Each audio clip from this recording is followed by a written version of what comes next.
Okay, so we're still in year 8 at this point in time, and one of the ladies in town asked, and she was some kind of a distant relative of my stepfather's. She was a beautiful lady, and so their family was lovely, and actually one of their daughters was in my class at school, at primary school, and she asked if she was trying to get a tennis team together, and she asked if us kids would like to go and play tennis. She had a big tennis court at her house and things, and playing competitions. And so my stepfather agreed. So we were allowed to go and play tennis. And I remember we were in the semi-finals, and my brother and I were playing doubles together against these other two on the other side. But my stepfather decided to come to watch this day. And I knew he was in the car.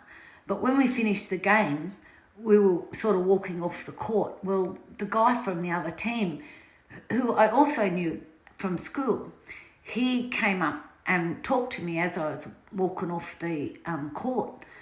Well, my stepfather didn't like that. So that was the end of tennis. I wasn't allowed to go and play tennis anymore. And I was in the finals for my singles. No, semi-finals. I was going into the semi-finals for my singles the next week or something. But no, that's it. Tennis career's over, so I had to forfeit the match. Just like that. It's horrible. Also in year 8, the lady who lived next door to us, she owned a shoe shop in Cleveland, and she asked if I would go and work for her. So I used to do Saturday mornings and one afternoon a week, Tuesday afternoon I think it was, and then she would take me home from there. So I'd walk down after school and go and work in the shop. And my stepfather's still on long service leave at this point in time, so you never knew when he was going to show up, and I was always quite careful. But I was just about at her shop this afternoon, and I'd worked for her for a little while.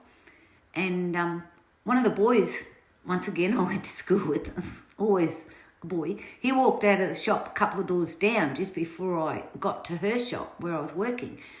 And I stopped and talked to him. But I didn't realise my stepfather was sitting in the car across the road. That was it. I had to quit. He wouldn't let me go to work anymore. Not that I earned a lot of money anyway, but it was still pocket money for me.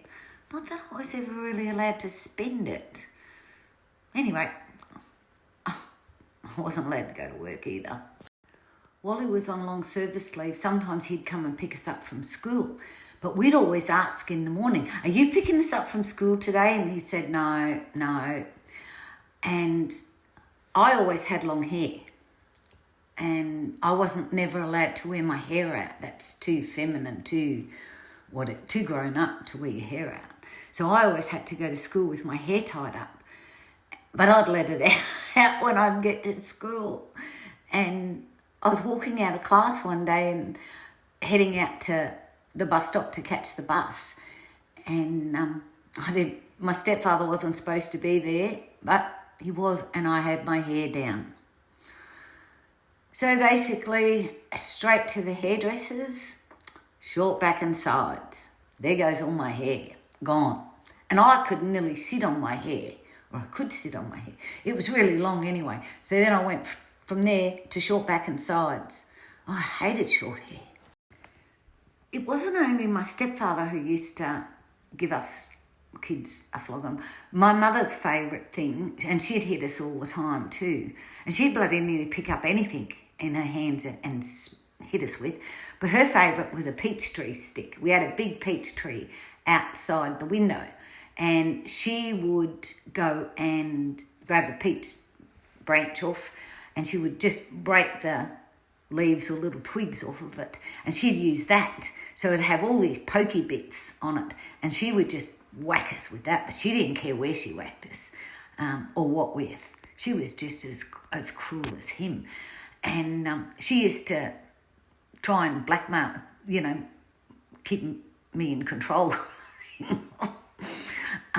to get my school grades up, or if I did something naughty or whatever. You're going to boarding school. I'm going to send you to boarding school.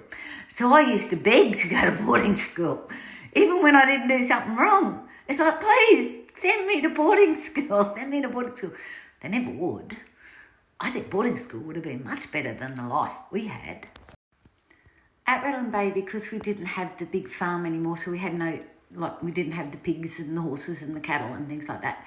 But we did have chooks, and we did have a big bird aviary, and we had pigeons, little quails running around on the bottom, canaries and budgies, all in this one big cage. And I used to spend a lot of time just sitting in the cage with the birds. And they'd all come down and sit on me, and I could pat most of them. And whenever I'd go to get out of the cage, out of the aviary, I'd have to make sure they weren't on my back or on my head or something, because otherwise I'd take them out with me and then they'd fly off. And we also had a Labrador dog, and I spent a lot of time laying with her. I just lay on the grass with her a lot. And we had big trees. We had a big mango tree, a couple of big fig trees, and a mulberry tree.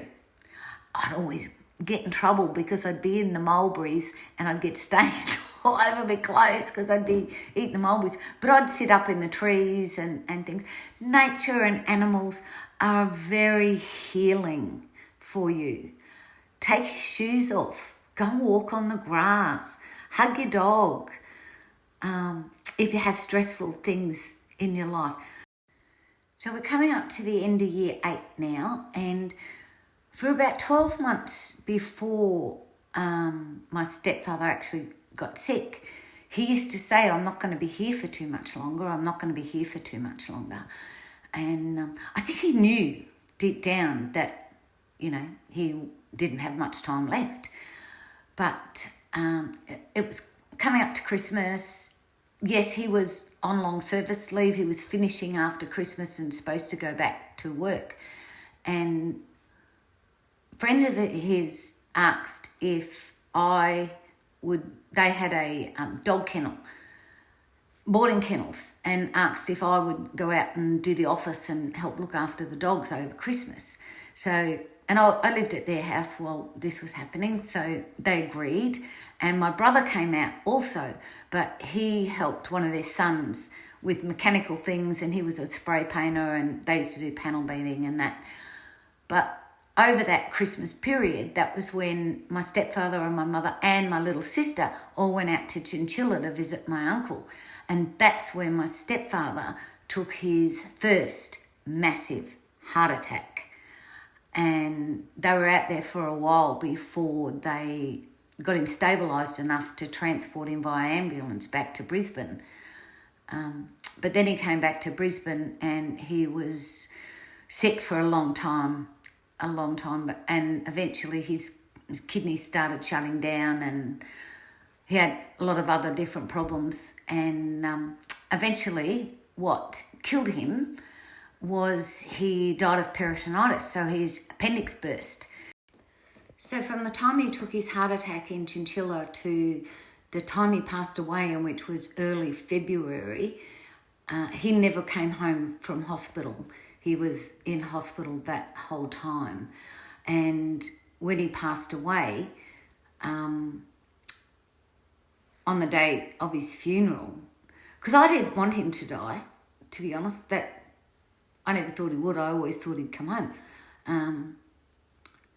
But he passed away, and on the day of his funeral, I'm bawling my eyes out. And my brother's looking at me going, what are you crying for, Rat? And I said, it's over. It's finally over. So looking back at it now and seeing the way he treated us and the life that he gave us and the painful, painful death, because he did die in a lot of pain and he was very sick and pain for that whole period of time. I think that was karma for the way that, he really treated us. Karma always comes back to bite you on the bum. So you should always treat people the way you want to be treated. good or bad karma, it comes back.